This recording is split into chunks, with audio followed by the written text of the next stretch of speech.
Hey yo, quit playing. Hey! Quit playing yourself. Radio UTD.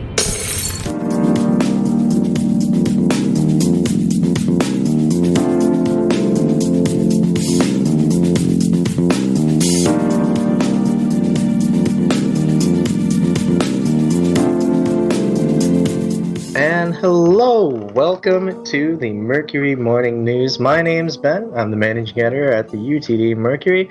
Today I am joined, as always, by my constant co-host, Amanda Maceda, station manager at Radio UTD. How's it going? It is going good, Ben. We were just talking about murder dunkaroos. Murder Dunkaroos, this is true. This is true. We were talking about knife-shaped cookies for a Macbeth retelling. Or is it just the straight-up play just put on by some kids? No, it's a parody. Okay. But to give them a snack prior, there is a whole part with, like, Lady M stabs someone with a cookie that's in the shape of a knife. So Well, that's fun.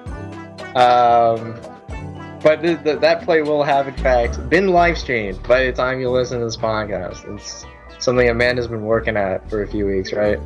Yeah. It's a great time.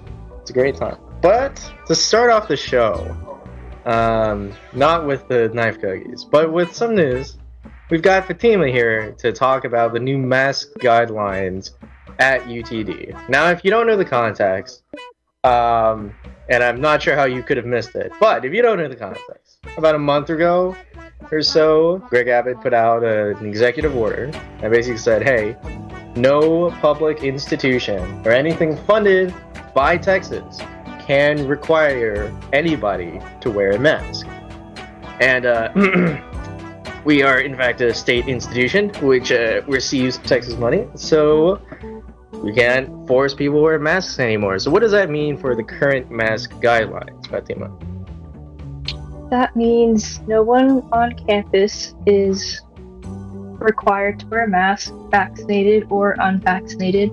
Anyone can go anywhere on campus without a mask, except for the David Sidgundy Alumni Center, because there is a clause in GA 36, which is the executive order that Greg Abbott put out, that says that the masks are not mandatory except for clinics, and that's being used as a clinic right now, so people still need to wear masks over there. It is also, in fact, being used as a clinic because it's a vaccination site. So if you need to get vaccinated, just head on over. I think are they doing walk-ups right now? Or is it all appointments? So far it's appointments, yeah. Right, it's still by Yeah, they're probably still wanting to control and make sure, like, there's a control aspect to it. Pretty much. But that closes in July. Oh, it closes down in July. Yeah. Oh, that's interesting. So, July 6th, so about a week left, if you haven't gotten your vaccination left. Is UTD going to have an on-campus vaccination somehow? If it's not going to be besides the clinic, right now they're working to have this thing called on-demand vaccinations for the fall time. And the way that differs from the clinic is that if someone wanted to get vaccinated, they could just say right on the spot, hey, I want to get vaccinated, and they could do that like right there on the spot. There would be a team of people to vaccinate the student. However, we don't know for sure if that's going to happen. Right now, UT's in negotiations with Walmart. They just had a meeting on that, so we'd still have to wait a little bit to see for sure if that's going to happen or not.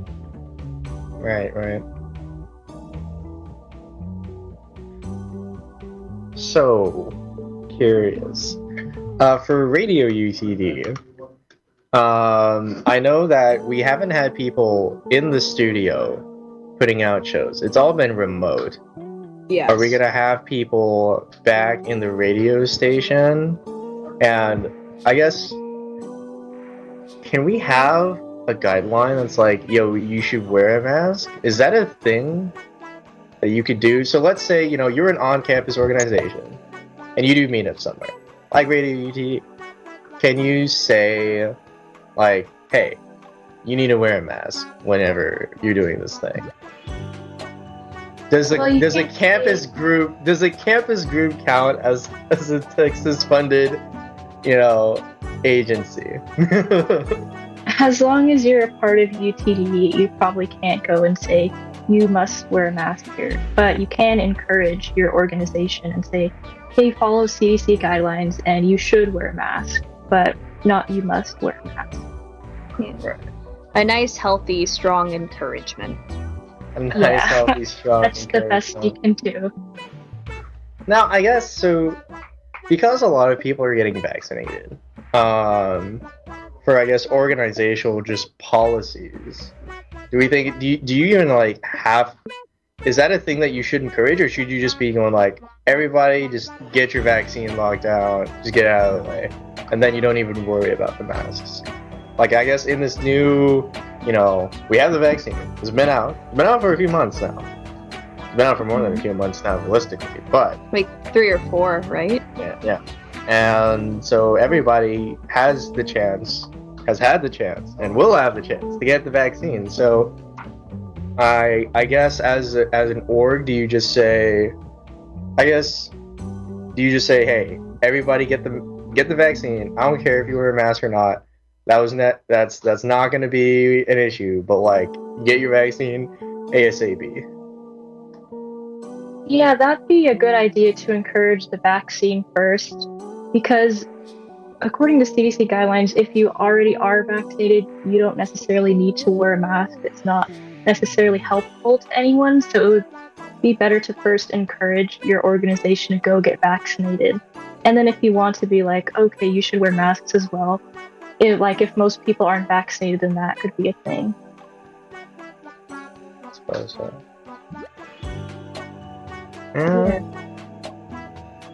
Yeah. So, I guess I'm curious, Amanda. Yes. But would you still have a strong mask recommendation for people in the studio? Would that be a thing? That is the thing is, like, if you have a mask over yourself, if you're in the studio, you're gonna have issues getting picked up by the mic because there's gonna be like a muffling, So we have considered like kind of disposable outer screens to try to serve as a way to, preserve the mic itself from not getting any, virus particulates. Personally, I would encourage the vaccine, but Now then, Again. another interesting concept is, while you can't require a vaccine card in order to do anything, in a similar vein to the mask executive order, that I don't think there's anything stopping you from requiring a vaccine. It's just like, obviously they can lie, but that you can still kind of say, hey, if you want to do X thing, you need to be vaccinated. Would you? I guess I'm kind of thinking about it for, I guess, the office. Like at least like the Mercury back room we have. Of just saying, okay, if you want to work in the back room, you need to be vaccinated. Full stop. I wonder if they'll add it to the comment card. Yeah. But I think that would still go under the executive order thing. Because then it would be a vaccine card, in a sense. It would be proof of vaccination in a physical form. So I guess that's kind of weird to think about. And I guess maybe UTD. Okay, so UTD does have the voluntary vaccine reporting form, but I guess if they wanted to do some kind of policy regarding that, they could do, hey, you need to fill out the vaccine reporting form to say that you have the vaccine. Like, put in the, I guess, like, at least bare minimum, put in the effort to lie before you can do X or Y thing. Yeah. I guess that's something you could do. You could do it, but in the form it says, like, clicking the checkbox to say you're not lying, so that would not be a good time if they do lie. Yeah. Oh no, I'm gonna click the checkbox to say that I'm not lying while lying. Man, how hard is this one? But no, that doesn't make sense. That is an option. So But, we'll put them at like legal liability if they're found out, to have not had a vaccine at the time of filling out that form. That does in fact lead to a legal quagmire that does not yet exist and does not have to be thought about quite yet, I don't think. But thanks for talking with us, Fatima, about the new mask guidelines, or I should say lack thereof. Yeah, it's a better term. But thanks for coming on with us. We'll be right back talking with one Angela about the new crossword that was just put in the Mercury the other day. So you don't want to miss it. We'll be right back.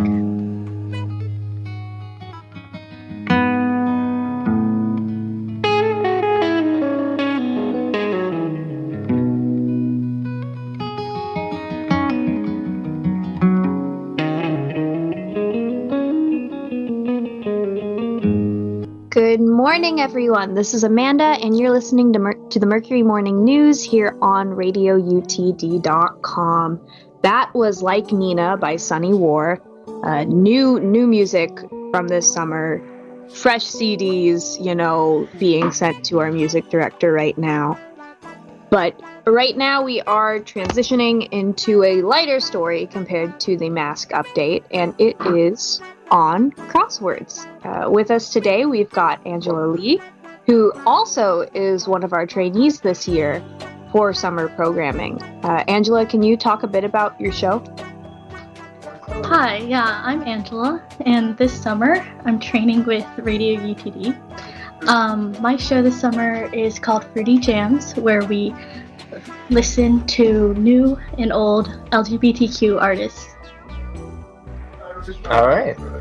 And beyond the Fruity Jams that we're going to be getting later in the summer, you've also brought us a crossword. How did that come about? So I know I was talking with Tyler, and he was like, yeah, this issue's dead. We have no stories for this paper. I'm like, okay, so are we going to fill space? He's like, I know a guy. We're getting a crossword together. And you're the guy, or the gal, rather. So what's up? How did it come together? Yeah, so Tyler and I do a lot of crosswords together, just for fun. And I don't know, we were thinking like a lot of newspapers have crosswords, so why doesn't Mercury have one? So we tried one. We tried to write one. And it was a pretty long but fun process. And we had a couple people test run it. And it took a lot of hours, but we cranked one out. So, I have a question. I guess this is more geared towards Ben, but has Mercury never done crosswords in their papers? I just unironically don't know. Okay. We can go back into the archives and we can look back at the many issues. But from when I was here, at least, we didn't have crosswords. And do you remember seeing one? You were here before I was. Here's the funny thing. There was a reporter y'all had named Megan Zarez, and she would make crosswords for fun and share them with people in the student media suite. But it wouldn't go... That's where my memories felt foggy. I don't know if any of them ever showed up on the paper, or if she just did them for fun and it was just, a thing that finally kind of transferred, on a high subconscious level to the paper. Yeah. Well, we've made it here now. We've hit up the crosswords. And I guess what was the hardest part about making the crossword, putting it together? So we did a little bit of research on how to make crosswords, because neither of us have ever done it before. And a lot of the articles that we were looking at gave us a process of what to do. So we used a software to make a crossword grid. And then we had to start filling in words. And that was the hardest part. You'd start with a theme, start making long clues, which isn't too bad. but it comes down to like those tiny corners where you have to somehow make a word or an acronym or some sort of thing to fit into like a 3-letter box. And you have to start getting really creative with how to fill in those spaces. So that is probably what took us the longest time, because making clues for the answers wasn't too bad. How long do you think it took to like make it? I'm not sure. I think we sat down for like 5 or 6 hours one night and got most of it out of the way before any editing or anything. But I don't know about after that. Just cranking it all out. Yeah, we were a little bored. It was summer, you know. On the grind. Understandable. Well, alright then. Rocking and rolling. And so if you do happen to be in the area, the crossword, I don't know if it's online, but if you happen to be near UTD, after I get off my bum and put the papers all over the campus, you can pick up a paper, do the crossword, and the answers will be in the next issue. I'm going to bug Tyler to put them online because I don't think people should just wait a month in order to get the answers. I think that's a little bit counterproductive. Are the PDFs not available online then? I don't know. I don't know. But I'm pretty sure we're going to have an issue up because we've had them in the past. And the answers, I'm going to bug him to put up at least next week. And if you want to enjoy a crossword that Angela and Tyler or EIC have put together, then it'll be right there. We'll be right back.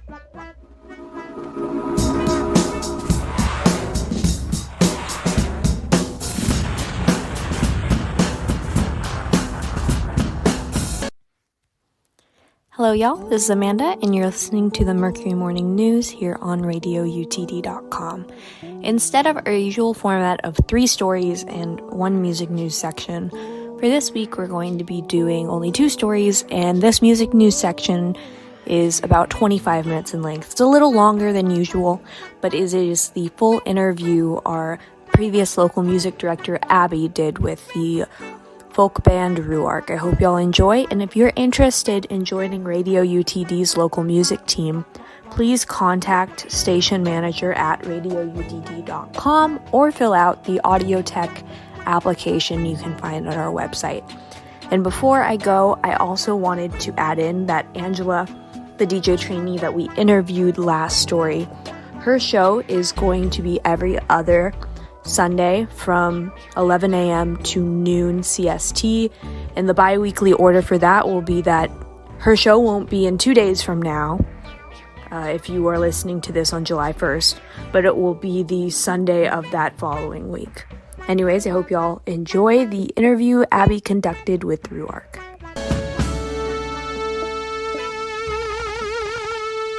Hey guys, today I have the pleasure of speaking with Ruark, the folk rock trio coming from South Arkansas, and they have some really cool jangly, bluesy rock. Excited to get into that.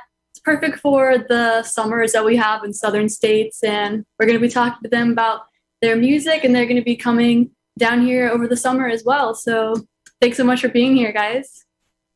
Thank you. Glad to be here.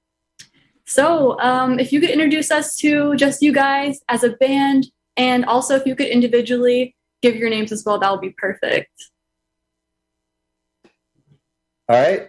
I'm Rourke. And I'm Alexa. I'm Jeff. I play guitar and sing. I play bass. And sing. And sing, yeah. Background. Play the drums. Very cool. So how would you guys, I kind of gave a little intro, but how would you guys personally describe your sound and what you really encompass as a band?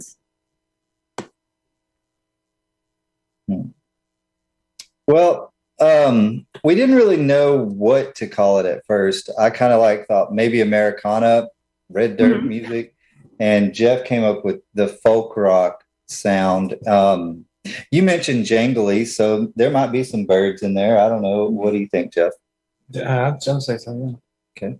Mm-hmm. Very cool. Well, yeah, I was seeing on you guys' website, I saw some reviews that you had, and one of them mentioned that 70s sort of jangle, and I was like, oh, I love that description because for me, that's one of my favorite things, like in the more folky sound. It's just that spirit. And so thought that was a really cool description.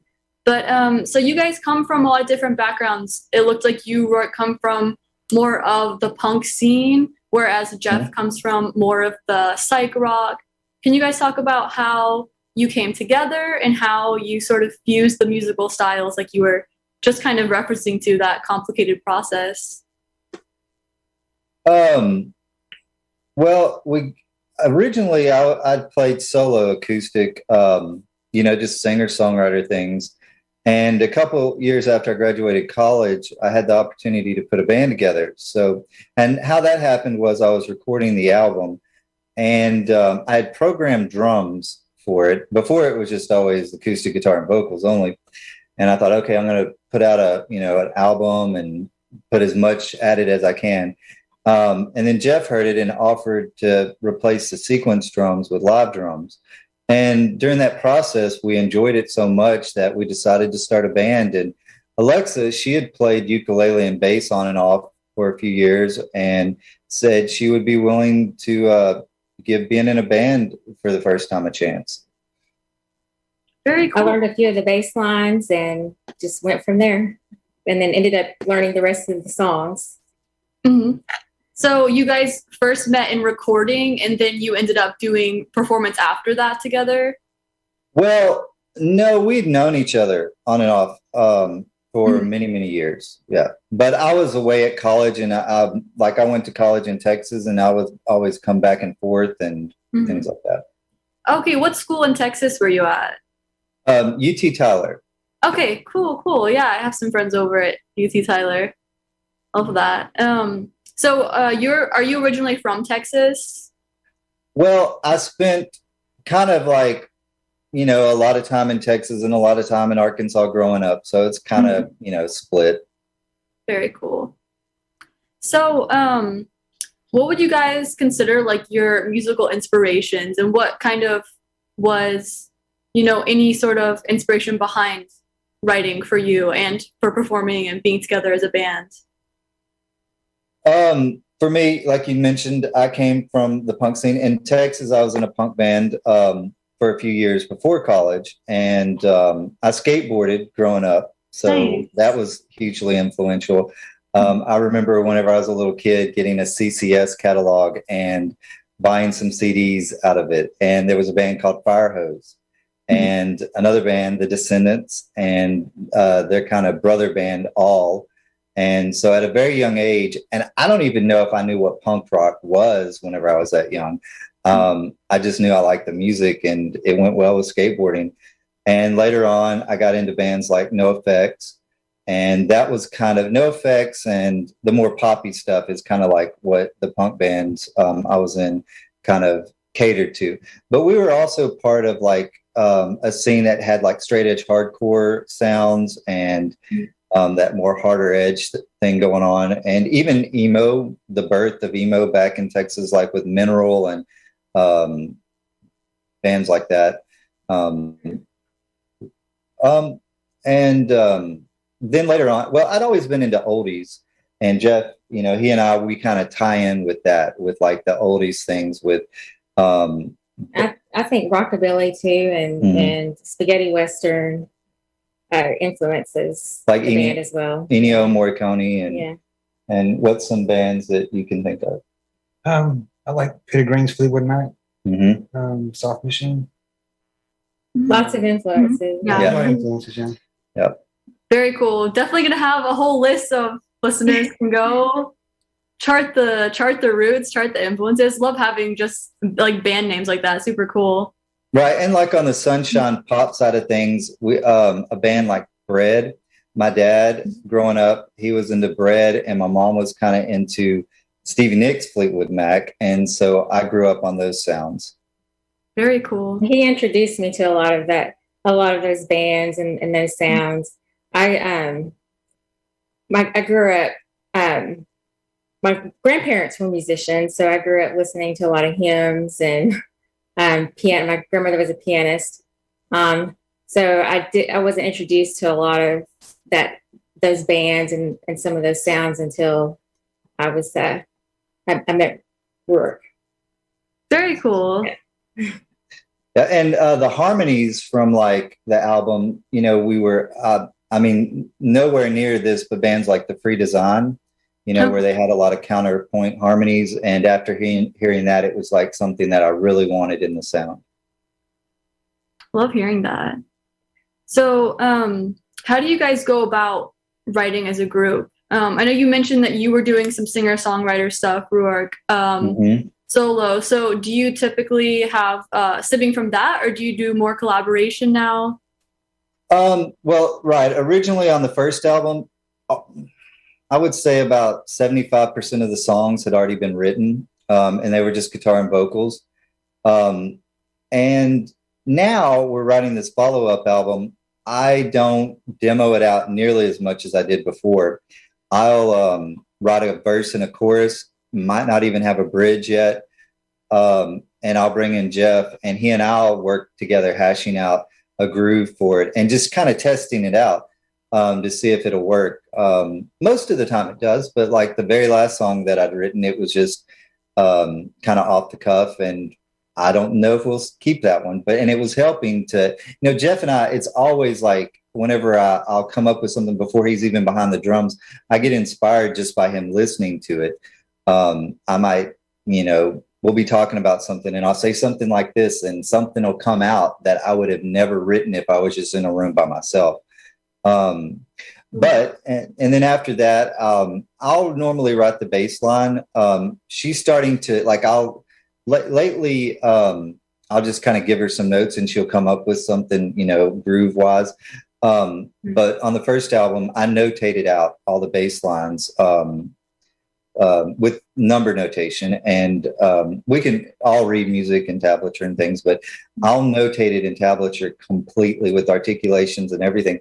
And somehow she takes it and learns it exactly, and couldn't be happier with that.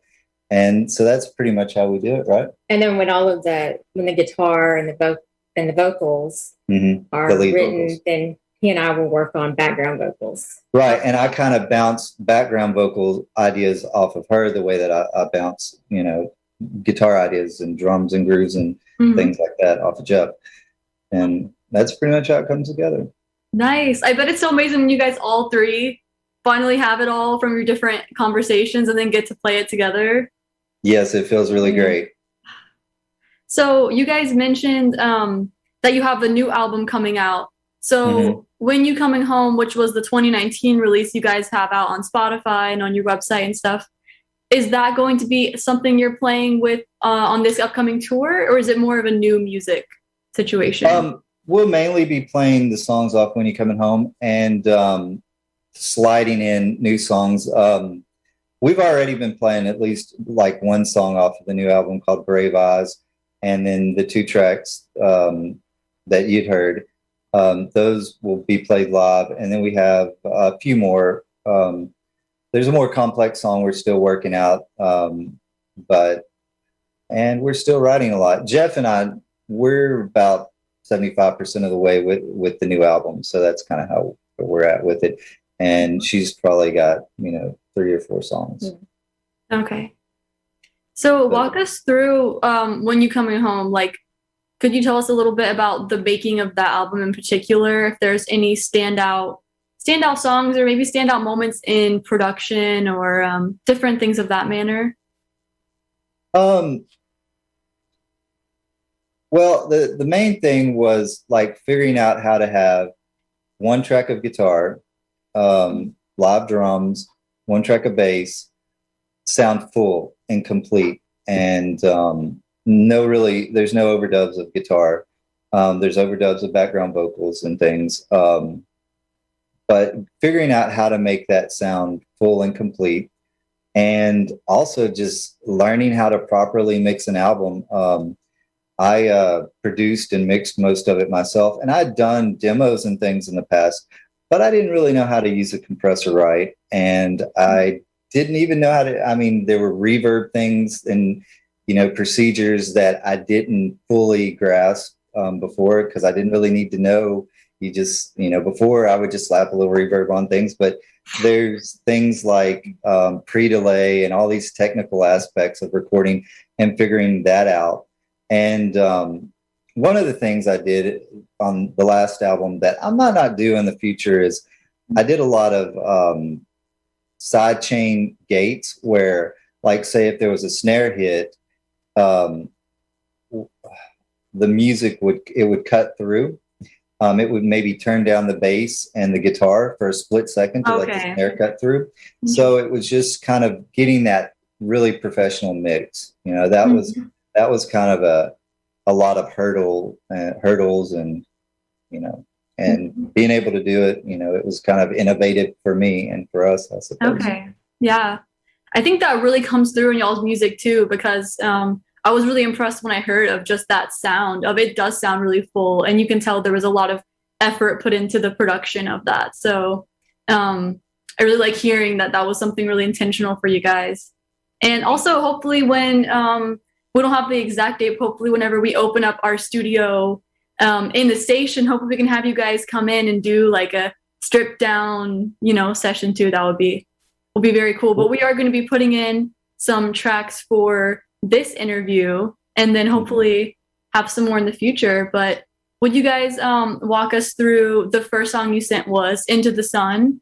Mm-hmm. Would you guys kind of walk us through and introduce that? We're going to put it in here for people to take a listen to you guys' music we've been talking about.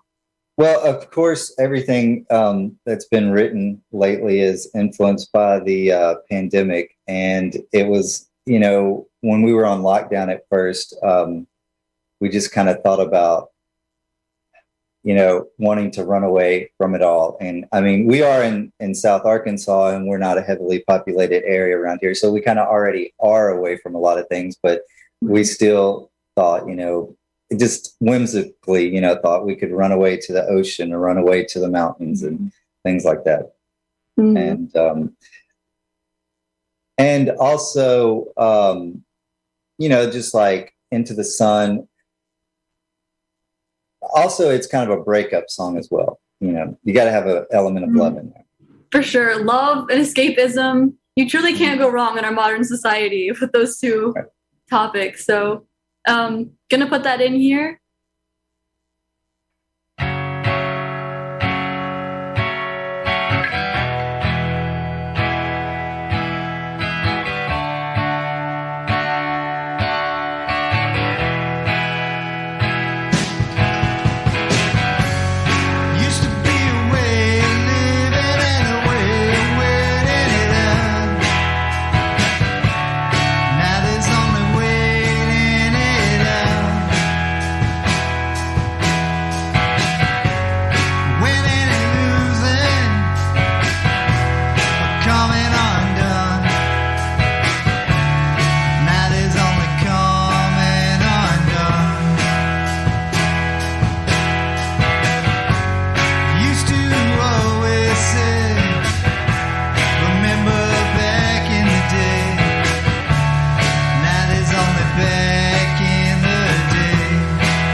Justice, yeah, the fire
Yeah, I was really interested when I heard from you guys, just being from Arkansas, and wondering how you guys heard about Radio UTD. You were a UT alum. Have you spent much time in the Dallas area or seen any of our other sessions or broadcasts or anything like that? Oh yeah, definitely. I mean, YouTube, there's different radio stations that have, some of the bands we love, the newer bands that we love, come through and play, and just running across those and run across, UT Dallas radio and that way. Very cool. And her sister lives in Dallas as well. Well, in the area. Yeah, Dallas. Nice. So I'm there quite a bit. Very cool. I know we're looking for some new like folk rock DJs, because we have Gio, who does GeoTunes, does a lot of folk rock, and then we have who's an alum now, but we had a DJ who Molly, who had, I think it was someone from Avid Bros, and like she had some really cool like folk interests and interviews on her show. So I know there's a big space for that around here. And you guys are going to be coming through in June, you said, the 28th. In June, but some other shows are already coming in. So we'll let you know if we have a date before then. Okay, cool. And then can you guys talk about the next song that you sent in that we're going to play as well? With Over Me, that was inspired by a buddy of mine that I go fishing with, and he's a musician as well. And just kind of thinking about hard times again and the troubles. And so it was kind of a culmination of that. And it was kind of tongue in cheek too. And we had that a lot in our music. What did you call it earlier? We were talking. Playfully eclectic. Yeah, it's kind of, there's always like lots of, whimsy for sure, whimsical for sure. Yeah, there's a playfulness to it. And it's just telling a story of he and I going fishing and seeing one of our buddies or somebody, acting a fool, and, they're coming undone. it's pretty much what it says it is. And I tried to throw in, a little bit of kind of the chordal harmony of something from the first album, kind of having that same vibe harmony wise, and maybe a little bit of we're trying to do a little bit of more rock, wouldn't you say, Jeff? On this next, we had a lot of riffs on the guitar on the first album, but maybe putting in more of like what would feel like a rock and roll or a rock solo, not rock and roll, but a harder edge solo musically. But that's pretty much where Over Me came from.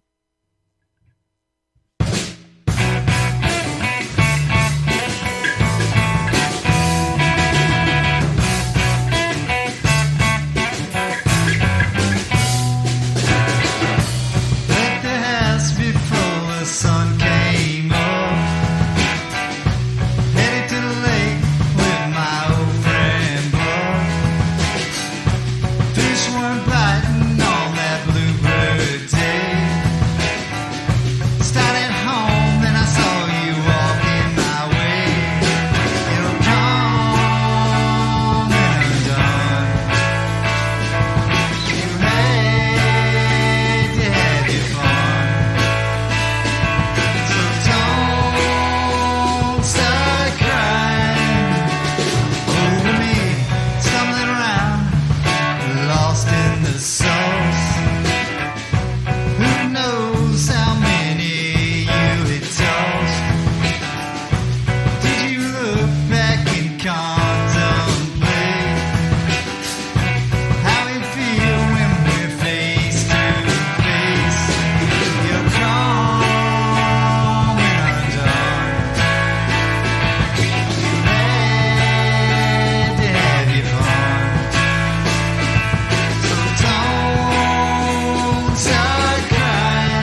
Well, what would be sort of the best way for listeners to stay in touch with you guys as they are seeking out more of your music and maybe looking to see you guys in person in the future?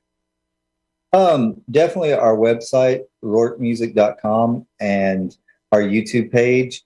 Kind of have an aversion to social media, but Jeff's trying to convince me to get an Instagram, so that'll eventually be coming. Future, maybe. Yeah. And I mean, you're on Facebook, right? Oh, yeah.